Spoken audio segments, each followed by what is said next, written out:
I'm saying bye to all the lies and all the times you cried, saying that I wasn't right, yet I was right by your side. You manipulator, playing games, your friends commentators, and I don't know what you say about our private conversations, but it's got them hating. Thanks to all the rumors you be claiming. It's cool, I'm done with you, so they can throw you a celebration. You gon' hate it when you see me with somebody living better. I'm trying to tell you that me just doing me gon' have you jealous.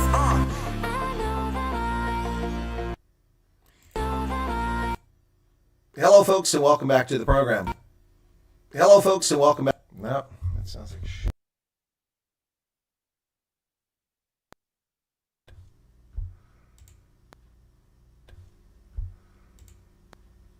Is that better? Is that better? Yeah, that's better. I just unplugged it, replugged it. This software is just really... I need to write these people. I pay for this crap, and it just crashed on me again to start it up, and the sound is distorted. Anyway, welcome back to the program, folks. It is November 13th at 2024. Thank you, Chris Wyatt. It is much better. It's very annoying. It's the software. It's not the device. It's clearly the software. I mean, it's crashing again. I don't know what their problem is. It's the latest version, and I've had nothing but trouble with the software for 4 months now. Anyway, and no, John Jarvis, it's not a YouTube conspiracy. It's the software, as I've pointed out for months, and you go and lie about my comments on YouTube. So, footsec, buddy. Anyway, folks, big news out of South Africa, where FIFA World Cup organizer for 2010, former CEO of the South African Football Association and current president of SAFA, Danny Jordaan, former mayor of Nelson Mandela Bay and member of parliament, has been arrested in connection with corruption related to the FIFA scandal. Yes, that's right. He is accused of corruption, of embezzling money to pay for private security for himself and also to burnish his reputation by hiring the Grit public relations firm. Shades of Bell Pottinger taking place in South Africa. Danny Jordaan appeared in a specialized crime court today, along with two co-accused over allegations that he has committed theft and fraud. Wow, how the mighty are falling in South Africa. What is going on? Why suddenly the interest in actually pursuing the rule of law in South Africa? I don't know what's going on, but I can say, at least on the surface, it's a welcome development. Thanks to everybody who's tuning in this special broadcast time. Let me explain why I'm on now and not later. It is because I have a medical appointment. Yesterday I went to the clinic to have blood drawn for an unrelated issue, just to check on a B12 level. And while I was there, I asked a question, and they scheduled an appointment for me today. That was availability. When they offer you an appointment, you can't say no, because you might have to wait 3, 4, 5 months to get in again. I'm embellishing slightly. That's usually for a specialist, but for routine care with your general practitioner, you can wait weeks, if not months, to get an appointment. So they had an opening this morning, and I'm taking it. So I'll be on for about 45 minutes for this broadcast. Going to give you an update of the news. Then I will go off to my appointment, and the Wednesdays with the Colonel has been postponed for an hour. Delayed for an hour, I should say, not postponed. So Ronaldo and I will go on at 8 p.m. South Africa time as soon as I get back from the clinic in time, which I anticipate. Welcome back. Allison Johnson's here. Monterey Siebert's in from Cape Town. Chris Marie from Gauteng. Awkward Leon and Charmaine is back again. Well, the Republicans are now on the verge of taking control once again of the House of Representatives. They need 218 to have a majority in the House. And at this hour, 216 races have been called in their favor, with a dozen races remaining. It'd be nice if they get those last 12, but they're not going to get them. So we are now at the stage where Republicans have closed in 216 Republicans, and they have 1, 2, 3, 4 that are strongly in their advantage still to go. 1, 2 of those over 90% with comfortable leads, so that should give them the 218. Begich in Alaska, and the other one, of course, being Cisco Mani in Arizona. Both of those should win. As well as Calvert, 79% of the vote in California has a 3% lead. That should hold. In California's 13th district, Duarte has a 2% lead. That could hold. That would give them 220 seats in the House right there, which repeats what they have. They have 2 other Republicans who have a narrow advantage. That's Miller Meeks, who's holding on in Iowa with just 700 votes. That hasn't changed. It's updated. It hasn't changed. On the flip side, the Democrats have 2 seats that are on the knife's edge, and that's in Maine 2, Golden, who's barely ahead with 700 votes, and in Ohio 9, Copter is ahead with 1,100 votes with greater than 95% of the vote in. So only counting provisional at this point, which will decide the race. In California, Oregon, California is 47, 21, and 9. 3 Democrats have leads, one of which seems insurmountable. In Oregon, 5 with 91% of the vote in. Bynum has a +3 lead. I don't think that's going to change. So that means the Republicans' chances of winning seats on the Democratic side are probably down to just 2 races, and that would be the Maine 2 and Ohio 9, a chance to get those, but not really much beyond that. If they can get the 4 that they're in their favor plus 2, we give them 222. And if they could snatch those other, we give them 224. But they'll probably get about 218 to 220, it looks like, at this stage. So we'll give them the House, the Senate, and the presidency. SAFA President Danny Jordaan appeared in court over alleged fraud today. As I mentioned, you can see his appearance if you want to go to YouTube. SABC broadcasts his appearance. Cape Town will deploy 5,000 officers to beaches and mountain trails as part of their summer safety plan. 5,000 city personnel. That doesn't say law enforcement, it says city personnel. The city has that many people sitting around doing nothing. They can afford to put 1,000 people out. Well, the city's personnel will be bolstered by Metro Police trainee participants, Project 1,000, along with 4,000 uniform enforcement and emergency personnel available in shifts. So not all at once. Mayor Jordan Hill Lewis said our mountain will have more than 50 officers, many of them in plain clothes, hiking clothes, patrolling the main hiking routes across the mountain to make sure that hikers and mountain users are safe. We'll be doing that in conjunction with the South African National Park Service. Well, let's hope they don't get mugged and robbed as well, the undercover agents for the city. In the Mark Liffman case, those accused of his murder have applied for bail. 2 suspects implicated in the murder of alleged underworld boss Mark Liffman are expected to bring bail applications next month. Johannes Hendrik Jacobs and Heth Johannes Bezuidenhout appeared briefly in the George Magistrates Court. Liffman was shot in the parking lot, of course, in the Garden Route shopping mall in George back on November 3rd, 10 days ago. Well, the ANC is playing politics with the tragic death of construction workers in the Western Cape. Zikalela says Western Cape is hell-bent on exploiting foreign nationals for cheap labor. Unfortunately, he's the one hell-bent on exploiting foreign nationals with his political nonsense. Deputy Minister in Public Works and Infrastructure, Sile Zikalela, launched a blistering attack on the Western Cape, accusing the province of exploiting foreign nationals and turning them into cheap labor. Have you ever heard of Gauteng cheap labor? Oh my goodness. They wrote the book on how to use cheap labor and exploit foreign. Referring to the tragedy in George where the building collapsed and 34 people lost their lives, he said, we cannot afford to continue experiencing unnecessary, avoidable deaths as we saw in George's disaster, where more than 30 people perished. Lack of enforcing regulations in the private sector has resulted in the Western Cape becoming an exclave, hell-bent on exploiting foreign nationals and turning them into cheap labor. And the ANC, once again, is hell-bent on exploiting tragedy for political gain. This is pathetic, and this is disgraceful. Yeah, so in response to Zikalela, the provincial spokesperson for local government and legislature, Dave Bryant, said, it's sad to see the minister playing politics with the tragic collapse of the George building. Exactly, 100%. But that is politics the world over. So Ramaphosa plans to address the nation. The time has not been set. The date has not been set. He will address the nation on food poisoning taking place across South Africa. According to Minister in the Presidency, Kumbutsu Nchaveni, yeah, another loser ANC politician. She said that he will address the nation on food poisoning cases after more than 10 children died due to poisoning the past 2 months. Briefing the media today after a cabinet meeting, she said that she could not confirm when the address would take place.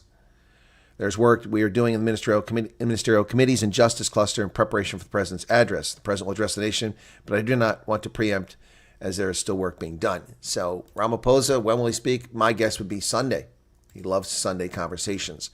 In the light of Danny Jordaan's arrest and appearance in the specialized crime court today, a civil rights group actually called for his resignation yesterday. So it sounds as if somebody was tipped off that he was about to be arrested. Interesting. Sean Folshank is here. Hey, been very busy. You know, it's funny. I was thinking of you guys yesterday. Apps, I swear to God, you and Elsa I was thinking of yesterday, and I'm thinking, I haven't heard from them lately. I wonder if I'm still welcome in Gordon's Bay. Because I was thinking about coming to Gordon's Bay. Stefan Meyer is in Poland. Hey, how you doing there, Stefan? I've been to Poland. I've been to Nyssa, which is located in Silesia, or Slask, as the Poles like to call it. Yep. Civil rights group, not in my name, is demanding the resignation of South African Football Association President Danny Jordaan as he faces serious criminal charges including fraud and theft. Well, he does in fact face them and has in fact been arrested and appeared in court today. He didn't turn himself in. He was arrested and brought to court. Well, they called for his arrest yesterday, not in my name. Interesting. Pronounced Stephen, hating the cold. Well, sorry, it's spelled Stefan, so my apologies, Stephen. Stephen, yep. Always welcome, Chris. Your room is always great. Well, thank you so much for that, Sean. Appreciate it. Yeah, no, I'm trying to cobble together some money to buy that little house that's right around the corner from you, if it's still on sale. But apparently it needs a lot of repairs, so I need a lot more money. Anyway, also, I'm very concerned about this global climate change and the melting glaciers and the rising waters and what that'll do to a residence on Gordon's Bay. I don't want to be underwater here just in a couple of years after I buy the place. If you believe in this climate change mumbo jumbo. Karu Chu has founded a political party, an Indian-based political party. Karu Chu to launch new political party, the 1860 NIC. Wow. Comedian turned politician Tanis Gran Moodley has officially formed his own political party. The IC has legally approved the party's registration, making the newest political party in South Africa. This was a milestone achievement in terms of Indian politics. The 1860 NIC Congress will become a major player in KZN politics, offering the second largest population of the province their rightful place at the table. Moodley, of course, who goes by the name Karu Chu, has been outspoken about the rights and issues facing the minority Indian community. The number 1860 is synonymous with Moodley's minority Indian community. His forefathers landed on the shores of Durban on November 16, 1860, coming from India after being promised a better life in South Africa. He said those who boarded that ship were brave souls, to say the least, leaving their homes, their loved ones, enduring an arduous sea journey, then toiling as slaves in subhuman conditions. Were they slaves? I thought they were indentured servants. I'll have to ask him that question. All in an attempt to create a better future for their children and generations to come. He's also 20 years' experience as a community activist, humanitarian, social and political analyst, and his mix of abilities helped him become one of the most identifiable and prominent members of South Africa's Indian community. Whilst the 1860 NIC is an unapologetic pro-Indian stance, the party strives to represent all minorities and disenfranchised people in South Africa. Well, there you go. There you go. And he talks about BE. Well, I'll see if I can't get Karu Chu on for an interview. Now, former apartheid cop has pled guilty to the execution of student activist Cephas Nyoka. In August 1987, a student activist from East Rand, Cephas Nyoka, was shot and killed by apartheid police. An inquest at the time found the police acted in self-defense. But on Tuesday, one of the triggermen pled guilty to murdering him after allegedly being instructed to by a security branch member. 37 years after he was executed, we have resolution in this case. Johan Morray pled guilty to his murder. The 65-year-old appeared in the Gauteng High Court yesterday, where he pled guilty to one count of murder. And he said there were people who were part of the operation, fellow riot unit member Sergeant Peter Stender, commander of the Benoni Security Branch Major Leon Fundenberg, Benoni Security Branch member Sergeant Abraham Engelbrecht, and Benoni Security Branch member Sergeant Fenta.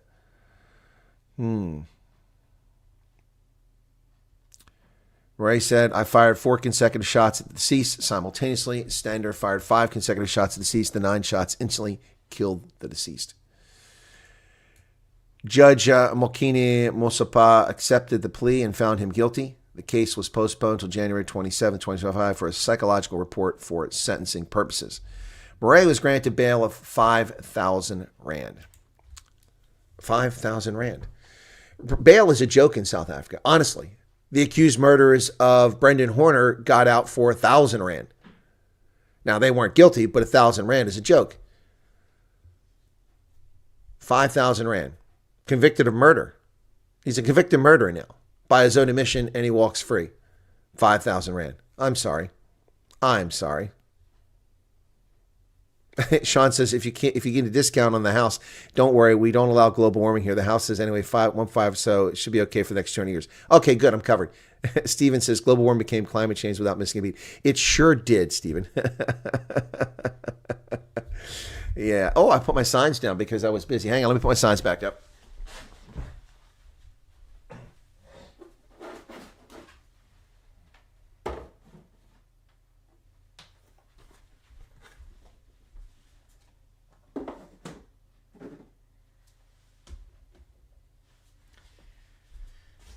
There we go. I had them down because I was doing another video. I was doing rugby, and I don't want them up for rugby. So there you go. All right. So yeah, apartheid-era police officer pleads guilty to a murder 37 years ago, gets 5,000 rand bail, and gets a psychological evaluation. So he's been walking on the streets for 37 years, perfectly fine, but now he might have a psych condition. Well, folks, we've got 7 appearing in court for that fake Woolworths, Lucky Star fish scandal. 7 undocumented migrants. Let me translate that. Ladies and gentlemen, my job is to translate gobbledygook press nonsense and propaganda into plain English for the average person. Undocumented migrants. Criminal alien invaders. That's what they are. They're not undocumented. They're criminal alien invaders who violated South Africa's sovereignty by pouring across the border. They appeared in court today after they were arrested by Gauteng police during a raid at a factory where they were packaging and altering dates on expired Lucky Star canned fish. This, of course, comes in light of these stories about people dying from food poisoning throughout South Africa. This is the latest scumbag scam taking place in South Africa, in which South Africans are being defrauded by criminal syndicates, by just plain criminals, and by the failure of the state to uphold the rule of law and do its damn job. Well, our buddy Philip de Wet has lost his mind. This guy really, wow, I don't know what planet he came from, but it's clearly not one where reason and common sense apply. In Propaganda 24, Musk and Huckabee show Trump's America will be weirder than we ever imagined. Wow. Well, my friend Philip, you are weirder than I've ever imagined. He goes on, he says, we knew it would be weird, but not this weird. When Elon Musk first walked into the office as what was then still called Twitter as its owner, he carried in a sink. It was a stupid, awkward stunt that he appeared to regret even as he went through it, but it was no big deal, really. It spoke in a bizarre, confusing way only to a couple of thousand employees Musk really didn't care about, and a couple 100 million users he valued only as a tool of influence. To the extent there was a planned message, it was probably something to do with disruption and being funny, which Musk is not. But if it went well, anyway, it's this guy. Anyway, so Donald Trump has announced his intention of putting Musk in charge of cost-cutting department within the U.S. government, but his announcement of the new unit would be called the Department of Government Efficiency, or DOGE, is insane. It is? I think it's silly. It's not insane, Philip. I think it's silly, but it's not insane. Anyway, he goes on. Then he attacks Mike Huckabee. In the same cycle of appointments, we got to see just how weird Trump's America will be on the foreign level. Now listen to this. Former governor of Arkansas, pastor, former presidential candidate, and this is what this little twerp Philip de Wet has to say about Mike Huckabee, a man of great honor. The U.S. may not have been wildly enthusiastic about implementation or, in fact, stopping Israel from making it possible, but on paper, at least, it agrees with almost everything else about the need for a two-state solution to the Israeli-Palestinian conflict. It has its critics, but there have been no serious attempts to overturn the consensus, either internationally or within the U.S., because anything else is just implausible. And serious diplomats and politicians stick to it, as Barack Obama famously put it, that which is possible. None of that paragraph makes no sense. But what he's trying to say is that the United States is in favor of a two-state solution in Israel.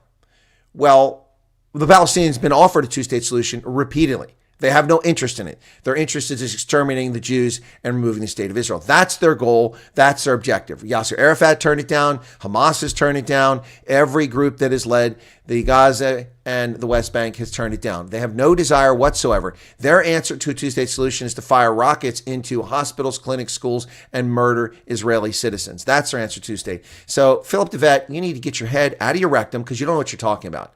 Have you lived in Israel, Philip de Wet? Do you know anything about geopolitics, or are you just some paid shill for Propaganda 24? Wow. So, Mike Huckabee, on the other hand, sticks to the Bible. Of course he does. He's a Christian. And Huckabee's interpretation, that book which can never be questioned, when did he ever say that can never be questioned? That's ridiculous. Acts as a title deed with Israel on it, that it covers all the territory where a Palestinian state might be. Huckabee recognized no difference between the West Bank and Israel, not even to the extent that Israel itself does not through its differential administration. Well, of course, the West Bank is Judea. It's an integral part of Israel. Absolutely. There was no Palestinian state. It never existed. Never existed. Never existed. There was a Palestinian mandate that was a British-administered portion of the former Ottoman Empire, but there was no Palestinian state. There are no Palestinians. They're Arabs. Stop the nonsense. Huckabee recognizes, anyway, so what happened? And now Huckabee is due to be ambassador to Israel. Yes, excellent. What happens when a religious dogmatic acts contrary to the policy position of his country with full support of the president? Well, the president decides our policy, not Philip de Wet, and not Congress. The president decides. There are checks on the president's power. That's why Congress exists. That's why the Supreme Court exists. checks and balances among the three co-equal branches of government. But the president decides our foreign policy, not the media and not Philip DeVette. And he's simply wrong. Yes. So do they ignore their legislature? Do the senators supposedly act as a check on them, just abdicate? Does the rest of the world? Well, maybe has something to do with the International Court of Justice, maybe. It has nothing to do with the International Court of Justice. The United Nations established Israel in 1948. Case closed. Case closed. Philip DeVette, I'm sure you're one of those leftists who loves to accede to the sovereignty of the United Nations. Why don't you accede to it in this case? I don't know. We do not know because it's just too weird to anticipate, far weirder than we could have anticipated. Now Huckabee is going instantly alienating civil servants and all but the craziest lawmakers. How is Huckabee alienating civil servants? How? I mean, this is just nonsense, drivel. Philip DeVette, I mean, the fact that you get paid for this is just comical, buddy. It's absolutely comical. It's a good gig, for grifters. Well, let's turn our attention from South Africa and crazy Philip DeVette to Swapo. And analysts are finally coming around to Chris Wyatt's projection. Swapo might face defeat. Yes, they will. Yes, they will. Former Liberation Movement, Southwest People's Organization, Southwest African People's Organization, have been in firm political control since independence in 1990. But support for the party has cratered in recent elections. President Hage Geingob was reelected with the worst result ever, 56% down. And that was down from 87% back in 2014. But a rising opposition has put Swapo's hegemony in jeopardy, and it will be in jeopardy. I don't know if they're going to be outright swamped like the BDP was in Botswana, or if it'll be a situation like the ANC, which is what I suspect. Swapo will lose an outright majority and have to go into a coalition with someone. I've been projecting and predicting this for months, and the media are coming around to my position. So people like John and LMC, who question the veracity or the utility of my commentary, but still watch the program. This is the veracity of it. I predicted months ago. Now, will it come true? If it won't, I'll say that I got it wrong. But I was among the first. And you can deny that all you want. You can make all your false claims. You can say that I've been bad with people who challenge me. No, the fact of the matter is I predicted it, just like I predicted the ANC. It's funny how they forget these things. They never, LMC and John never say that, hey, he got it right. Probably because you'd have to say it all the time. Well, Somaliland is voting in their elections, folks, with leaders seeing international recognition with the reach. I don't know about that. I support it. Voters in Somaliland head to the polls today to choose a president. When the breakaway region sees international recognition within reach after 3 decades of de facto self-rule. The Hargeisa government is hoping to soon finalize a preliminary deal signed in January with Ethiopia that would grant Addis coastal land in exchange for diplomatic recognition. Hopeful that Donald Trump will then be favorable to their cause. Well, we'll see. We'll see. But I'm favorable to their cause. They're not part of Somalia. Somalia is a basket case that has no desire to fix itself. But Somaliland is an effective ruling government and has been for 3 decades. Chad has threatened withdrawal from the multinational task force. Chad's interim president, Debe, former general under his father, has threatened withdrawal from the Central African country from the multinational security force, which he said failed in its task tackling insurgent groups in Lake Chad region. He made the statement last weekend during a visit to the region. So, announcing the launch of an operation against attackers, Debe said he was considering withdrawing from the multinational task force made up of troops from the bordering countries around Lake Chad. That would be Niger, Nigeria, Cameroon, and Chad. I was part of the formation of this group. Now, the multinational task force existed. It was in Chad, but it had a different purpose until Boko Haram. And then while working at the African Union, I went to Nigeria initially for discussions. The first conversation took place in London. It wasn't all the African countries, but it was the Western powers who met with one of the African countries to discuss enabling the multinational task force or re-energizing it to go after Boko Haram. So that took place in London. I wasn't at that conference, but I was in Abuja for the next conference with some very senior people.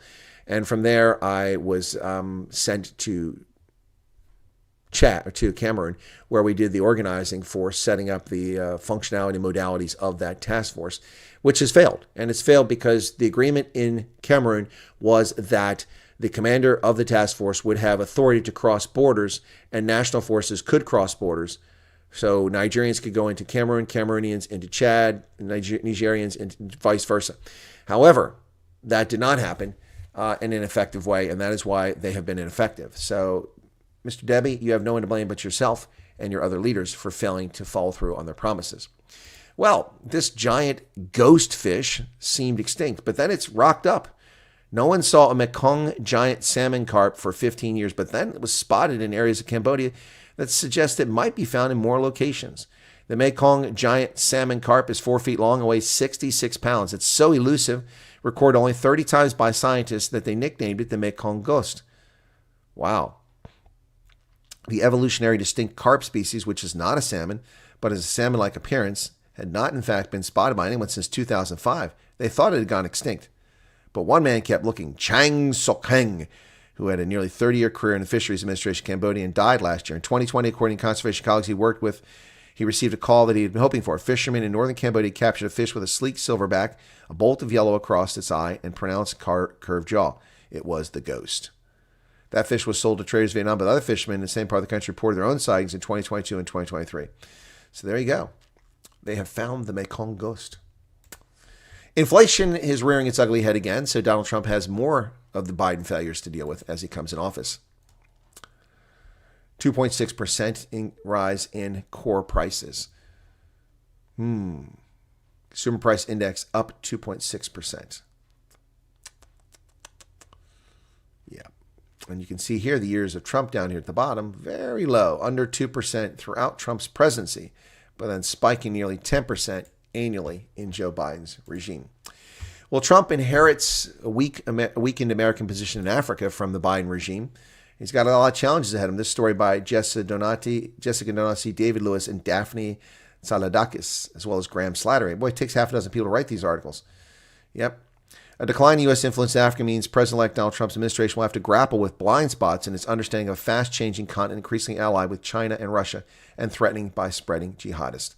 Folks, as I've told you, the Biden regime has neglected and ignored Africa, and I know so because I was engaged making money as a consultant providing services to the U.S. government about Africa, and suddenly Russia. That's all it was, Russia. Interviews with 8 current and former officials, along with the review of U.S. government watchdog reports, shows a dearth of staff and resources under President Joe Biden at embassies in Africa undermined our efforts to implement Washington's goals. U.S. racked up diplomatic setbacks over the past 4 years, including losing major base in Niger, and failing to negotiate a deal with any ally to reposition the assets. It's caught without a foothold in the Sahel region. In soft power terms, a Gallup poll published this year showed China surpassed the United States in popularity in Africa. Wow. Cameron Hudson, former CIA analyst who worked on Africa in roles for Democrat and Republican administrations, said the lack of resources had led to missteps. Yeah, absolutely, because Joe Biden's stupidity. You know, it's one thing to neglect Africa. It's quite another to just abandon it, which is what the Biden regime did. They abandoned Africa altogether. Well, Melania Trump will not meet with Jill Biden at the White House. Good on her. Don't meet with evil, fake Dr. Jill. Yeah, Dr. Jill. But Biden and Trump will meet today at the White House, interestingly enough. I wonder what he'll tell Joe. You're fired. Biden will host President-elect Donald Trump at the White House today, extending presidential tradition to his one-time rival that Trump did not offer 4 years ago after Biden defeated him. Well, sorry, Mark Scheer, but that's because Biden didn't defeat him. We know what happened. Yes, that's why he didn't extend it. Donald Trump has named Elon Musk and Vivek Ramaswamy to lead a new government efficiency department. So I guess that means Ramaswamy will not be J.D. Vance's replacement as senator in Ohio. The proposed Department of Government Efficiency will offer advice on improving efficiency, reducing waste, and shrink the size of government by July 2026. Pleased to announce that the great Elon Musk, working in conjunction with American patriot Vivek Ramaswamy, will lead the Department of Government Efficiency, Trump said in a statement. Together, these two wonderful Americans will pave the way for my administration to dismantle government bureaucracy, slash excess regulations, cut wasteful expenditures, and restructure federal agencies essential to the Save America movement. Now, that's all fascinating, but it is ironic that in order to shrink government, Donald Trump is increasing the size of government, creating a new pseudo-cabinet position in DOGE. I'm not entirely sold on this. I actually know how the government works. I actually know how the budget works, and I will be amazed to see them make significant cuts here. But I wish them all the best, and two great people for it. So, an Indian and African American. Well, taking a look at Donald Trump's cabinet position so far, there's the vice president. His chief of staff is Susie Wiles. He made the bizarre selection of Pete Hegseth to be the Secretary of Defense, something I'm shaking my head about. Kristi Noem for Homeland Security. Marco Rubio has been announced as Secretary of State. That's also a head-scratcher. Central Intelligence Agency will be John Ratcliffe. Good choice. EPA, Lee Zeldin, good choice. And UN Ambassador Elise Stefanik, whatever. I'm not, we don't need anybody for UN Ambassador anyway. Pete Hegseth has said exactly how he'll shake up the Pentagon. This is a questionable appointment and one that I just shake my head at. I cannot believe that this actually happened. A Fox News reporter is being nominated to be the Secretary of Defense, a National Guardsman with virtually no defense understanding or experience. But he'll be the guy to go in and get rid of the woke DEI nonsense, and maybe that'll make it worthwhile. President-elect Donald Trump's selection of Fox News host Pete Hegseth as a nominee for Defense Secretary would place atop the Pentagon a combat veteran and political ally who has assailed the military as ineffective and woke, mused about firing the chairman of Joint Chiefs of Staff, and blasted the top brass for having failed to safeguard American strength. His nomination suggests a coming battle over social and personnel issues within the armed forces. 100%. That's what I expect to see the case. Well, Donald Trump has chosen Governor Mike Huckabee to be our ambassador to Israel, and that's a brilliant choice. The former Arkansas governor is the latest staunch Israel supporter whom the president-elect has said will join his incoming administration. There you go. Mike has been a great public servant, governor, and leader in faith for many years. He loves Israel and the people of Israel. Likewise, the people of Israel love him. Mike will work tirelessly to bring about peace in the Middle East. This is perhaps Donald Trump's best selection thus far after J.D. Vance. And here's another good selection, John Ratcliffe to be the director of the Central Intelligence Agency, former Texas congressman and director of national intelligence in Trump's first term. John Ratcliffe is the right guy to be the CIA director. He's a China hawk. Well done. So, Oprah Winfrey claims that she wasn't paid to appear for failed presidential loser Camala Harris. Oprah Winfrey says she wasn't paid for her work on events for Camala Harris. How many believe that? When asked by TMZ about $1 million Harris campaign paid to her production company, she said the reports were not true. She was paid nothing, ever. Do you believe her? Well, the Pentagon scumbag, the former National Guardsman who betrayed America, gets 15 years in prison. Prosecutors wanted 17 years. I think life would be good. Pentagon secrets leaker Jack Teixeira sentenced to 15 years in prison by a federal judge. And they show his basic training photograph to make him look so innocent with those bushy, creepy eyebrows. A federal judge yesterday sentenced Massachusetts Air National Guard member to 15 years in prison after he pled guilty to leaking highly classified military documents about the war in Ukraine. He pled guilty this year to 6 counts of willful retention and transmission of national defense information under the Espionage Act following his arrest. He was brought into court in an orange jumpsuit and showed no visible reaction. He was sentenced by U.S. District Judge Indira Talwani. What are all these damn people there? What happened to Anglo-Saxons in our courts? Early in the hearing, he apologized before the judge. Prosecutors originally requested a 17-year sentence, saying he perpetrated one of the most significant and consequential violations of the Espionage Act in American history. Well, not as consequential as Hillary Clinton, but hey, he gets 15 years. Defense attorneys are looking for an 11-year sentence. They said he made a terrible decision, which repeated over 14 months. But they argued that this action of criminal never meant to harm the U.S. Well, there you go. So Hillary Clinton walks, but service members go to jail. And he should go to jail, but so should Hillary Clinton. And in the most ludicrous news I could find today, this is asinine and a disgrace and absolutely disgusting. The state of my birth, Maryland, has shamed the U.S. military by naming Harriet Tubman a brigadier general in the Maryland National Guard. Harriet Tubman died over a century ago. Harriet Tubman, of course, associated with the Underground Railroad, incredible work she did, a great American hero who should be honored, but not with a fraudulent, century-old military commission as Brigadier General. Harriet Tubman commissioned as Brigadier General in the Maryland National Guard. Abolitionist Harriet Tubman was officially made a 1-star Brigadier General in the Maryland National Guard on Veterans Day by Demon Rat Governor Wes Moore. Harriet Tubman lived the values and virtues that I was taught when I served in the United States Army, Mr. Moore said at an event in Dorchester on the Eastern Shore. And with each act of courage, Tubman helped bring us together as a nation of people. She fought for a kind of unity that can only be earned through danger, risk, and sacrifice. Tubman's great-great-great-grandniece, Tina Wyatt, represented her family. Tina Wyatt, Wyatt, same surname, represented her family in receiving the proclamation of her commission in the Maryland National Guard. She was one of those veterans informally. She gave up any rights she had obtained for herself to be able to fight for others. She was a selfless person, Miss Wyatt said. She was born and raised in Dorchester County. This is absolutely disgraceful. I want my commission as a Brigadier General in the Maryland National Guard now. Wow. Wow. Unbelievable. Unbelievable. Let me say hello to everybody in the chat because I got to shut down here shortly. Allison Johnson, Mulner Sieberts, Chris Marie, Charmaine. Then others came. Jan Fidioni, Sean Folshank is here. CB is here. Who else we got there? Stephen Meyer. I already mentioned that. What else we got here? John Hutchins in. Do you have any smoke in your area? No wildfires. Andre Ruse here. Jan Filion. There's a reason why no country has opened their borders to Palestinians, says Andre. Exactly. They're nothing but trouble. We've opened our borders and we've got nothing but trouble in this country. Rashida Tlaib, perfect example. ENCA here are complaining about the right to life for illegal minors. The police have blocked all entry. The dining room is, they shouldn't be committing crimes. Surprised that Trump picked for defense secretary. Yes, Trevor, I'm shocked. I'm absolutely shocked. Elon Musk will make the White House Bry again. I think you're right about that. And now back in sync with live stream, 1.75, 2-point speed, and a good number of 10-second leaps forward, says Keith. Okay. Susie Wiles, J.D. Vance, Tom Homan, the new borders all look like they can speak Afrikaans. I don't know about that, Sean, but they're all good picks. Oprah, in the meantime, admitted that Harpo Productions did get paid for staff and production, but she claims she took none of the cash herself. Well, I'm sure she didn't take any cash. She's got plenty. But she did get paid. Her team got paid. If she took it out of her pocket, that would be a different story. Hey, George, how's it going? Anyway, it's debatable how much of a sentence should represent unintended consequence component to dissuade others. I'm not sure. Are you talking about the service member who violated the Espionage Act and betrayed this nation? Now, life in jail, life in prison. That's where he belongs. Betrayed the nation. Was an innocent mistake. He didn't take home classified materials by mistake. That can be forgiven. He didn't do so under duress. It wasn't like his family members kidnapped or he was being blackmailed. He by his own volition chose to go into military facilities, take classified information, and then distribute to people to achieve a political outcome.